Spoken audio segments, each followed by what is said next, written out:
പണ്ട് പാലാഴി മഥനം നടന്നുകൊണ്ടിരുന്ന വേളയിൽ ക്ഷീരസാഗരത്തിൽ നിന്നും മഹാലക്ഷ്മിക്ക് പിമ്പെ പല അപ്സരനാരികളും ജലോപരി ഉദയം ചെയ്തു. അവരിൽ ഒരുവളാണ് സുലക്ഷണ എന്ന സുന്ദര കന്യക. അവളെ അംബികാദേവി തൻ്റെ തോഴിയായി സ്വീകരിച്ചു. ഒരു ദിവസം പാർവതി പള്ളിനീരാട്ട് കഴിക്കുന്നതിനിടയിൽ പുടവയെടുത്തു കൊണ്ടുവരാനായി അവളെ മണിയറയിലേക്ക് പറഞ്ഞയച്ചു. സുലക്ഷണ പള്ളിയറയിൽ ചെന്നപ്പോൾ അവിടെ പനിമതി ചൂടൻ നിൽക്കുന്നുണ്ടായിരുന്നു. മഹേശ്വരൻ അവളെ തൻ്റെ മാറോടടുക്കി ആശ്ലേഷിച്ചു. അല്പനേരത്തേക്ക് ആ അപ്സരകന്യക പകച്ചു നിന്നുപോയി. അനന്തരം അവൾ വസ്ത്രവും കൊണ്ട് നീരാട്ടുകടവിലെത്തി. അവളുടെ മുഖം അപ്പോൾ വിവർണമായിരുന്നു, ശരീരം വിറയ്ക്കുന്നുണ്ടായിരുന്നു. ഗിരിമകൾ അത് പരിവീക്ഷിച്ചു. ദിവ്യദർശനത്താൽ നടന്ന സംഭവം ഉമാദേവി ഗ്രഹിച്ചു.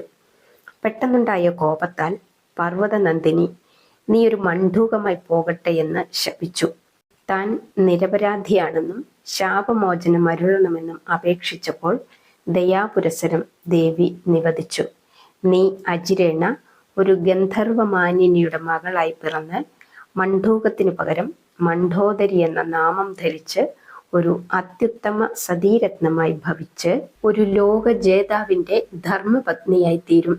ഒടുവിൽ വിഷ്ണു സായുജ്യവും ലഭിക്കും. അതനുസരിച്ച് സുലക്ഷണ ഹേമ എന്ന സുന്ദരിയായ ഗന്ധർവ ബന്ധുരാംഗിയുടെ സന്താനമായി ജനിച്ചു. അന്ന് ഹേമയുടെ ഭർത്താവ് അസുരശില്പിയായ മയനായിരുന്നു.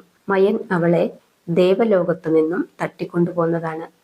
ആ ദമ്പതികളുടെ സന്താനമായി ജനിച്ച പെൺകുട്ടിക്ക് മണ്ഡോദരി എന്ന് അവർ പേരിട്ടു. മണ്ഡോദരിയുടെ ജനനത്തിന് ശേഷം ദേവേന്ദ്രൻ മയനെ ആട്ടി ഓടിച്ച് ഹേമയെ ദേവലോകത്തേക്ക് തിരിച്ചു കൊണ്ടുപോയി. അന്നു മുതൽ മണ്ഡോദരി മയന്റെ സംരക്ഷണയിൽ വളർന്നു. മകൾ യൗവനയുക്തയായി തീർന്നപ്പോൾ അനുയോജ്യനായ ഒരു വരനെ അന്വേഷിച്ച് നടക്കുമ്പോഴാണ് മയൻ മഹാരഥനായ ദശമുഖനെ കണ്ടുമുട്ടിയത്. ഒരിക്കലും യൗവനം ക്ഷയിക്കാത്ത സൗന്ദര്യത്തോടു കൂടിയ ഒരു അങ്കനാമണിയായിരുന്നു മണ്ഡോദരി. അവൾ ഉത്തമയായ ഒരു ധർമ്മപത്നിയുമായിരുന്നു.